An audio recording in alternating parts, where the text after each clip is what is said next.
So Sneeko tells this story, and it's one of those stories where you already know the ending, but you still want to hear it. He says the first time he ever watched Speed was when he was living in the AMP house, Kai Cenat's house, and Kai literally put him onto this kid. Speed was in his room, barking at his screen, shirtless, sweating, losing his mind over a video game. And Sneeko's looking at this thinking, what is this? And Kai just goes, nah, Speed is up next. Real talk, I've been watching Speed since he started in his room. The first time I watched Speed was when I was in the AMP house. Kai Cenat put me on to Speed, actually. I don't know if I told the story. I was in the AMP house, and Speed was barking in his room, and he was sweating. You remember that when he was just going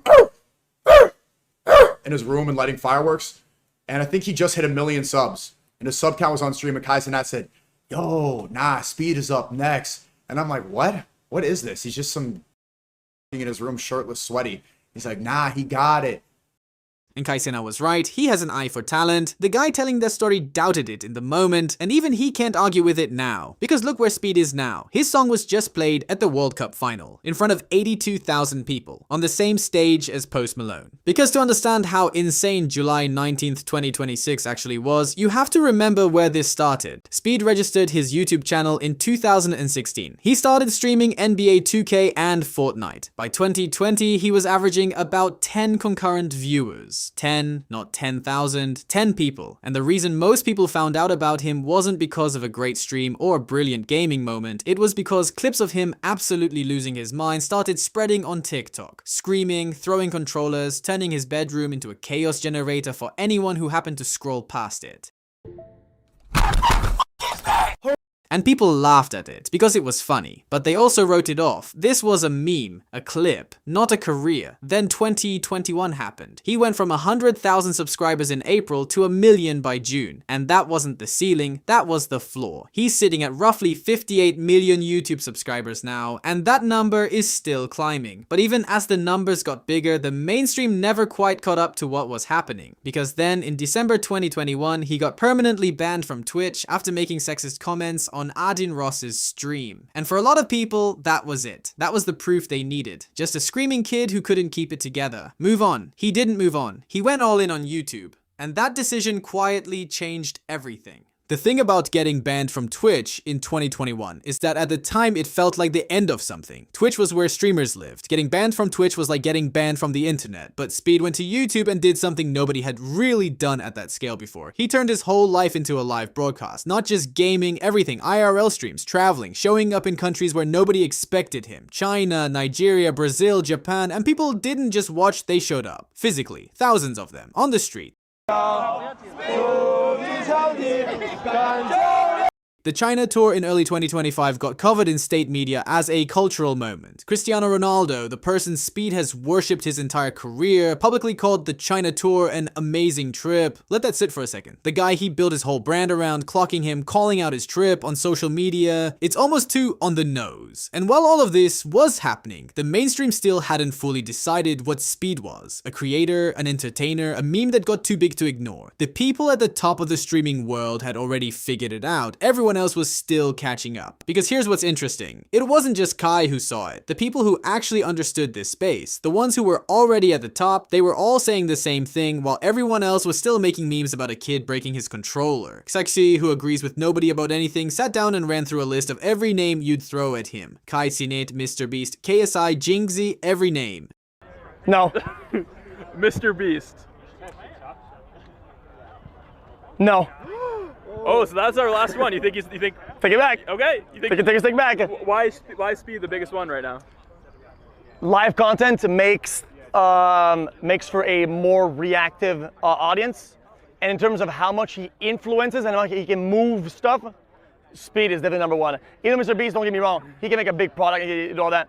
I think in actual effort to make things kind of move with her, Speed clears everybody. Speed clears everybody, from the guy who says no to everything. And then there's Ludwig, who summed up the whole arc better than anyone else in about 30 seconds. Like, bro, IShowSpeed has had one of the biggest 180s ever in reputation I've ever seen. Yeah.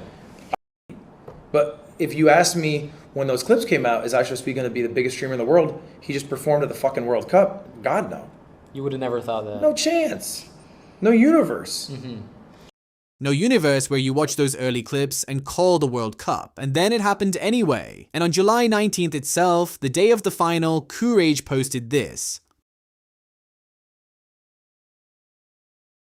IShowSpeed and Cenat really are a step above everyone when it comes to content. On the day of the World Cup final, bracketing them together, the peer consensus right there on the biggest day. And then there's Kai himself, because this is the thing, the title of this video isn't just a hook, it's something Kai literally, on camera, in his own words, earned. He sat down and reacted to Speed's World Cup song, and when he got to the part where people were calling it a cash grab, just another content creator jumping on a football moment for views, Kai stopped and said this. Crazy, bro. This nigga is a fucking genius, bro. And I have seen some people be like, yo, he's just doing this because he know football is such a big thing. No, nigga. This nigga literally was at my crib, no cameras around. This nigga is sitting at my fucking PC watching Ronaldo play like this. I swear to God. Like this. And the nigga getting tight when Ronaldo missed and shit. And I'm like, yo, bro, what the fuck? That's not a fan theory. Kai was in the room, no stream, no cameras, nothing to perform for, just a kid who actually loved the thing everyone now says he's faking. And Kai saw that before the World Cup was even a thought, before the song, before the stage. He just saw a guy who actually cared and called it. And then at the Streamer Awards in December 2025, Speed won Streamer of the Year. Kai came second. And instead of being weird about it, Speed said this.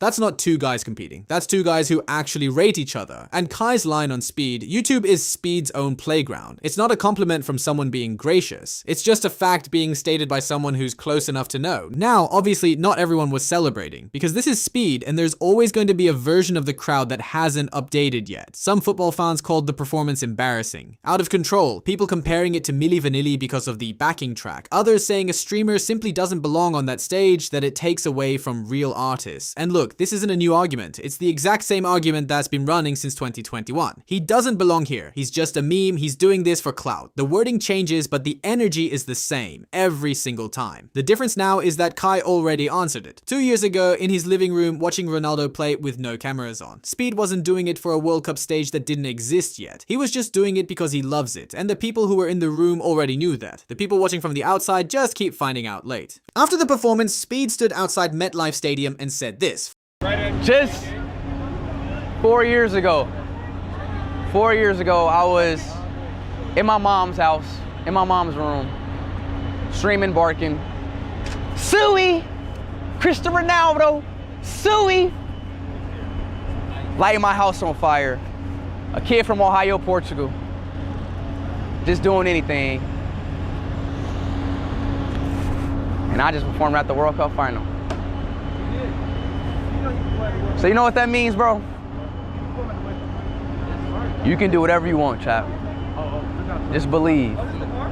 4 years, that's the whole arc. From 10 concurrent viewers in his mom's house to the closing ceremony of the World Cup final on the same stage as Post Malone in front of 82,000 people, as the first content creator ever to perform at a World Cup final. And the people who could see that coming weren't psychics, they just watched the same person everyone else was watching, and they actually paid attention, and Speed knew it too. 4 years ago, he told everyone he'd end up at a World Cup, and the whole internet laughed at him. His words after the show, "Ain't nobody believe me." He called it when it sounded insane. Kai called it before any of it existed. Everyone else just found out on the 19th. Kai saw a sweaty kid barking in his room and said, "He's up next." That wasn't luck. That was just someone knowing what they were looking at. And yeah, he was right. So I want to know what you think. Was Speed always going to get here, or did it take the right people believing in him before he believed in himself? Drop a comment, have a great day, and I'll see you in the next one.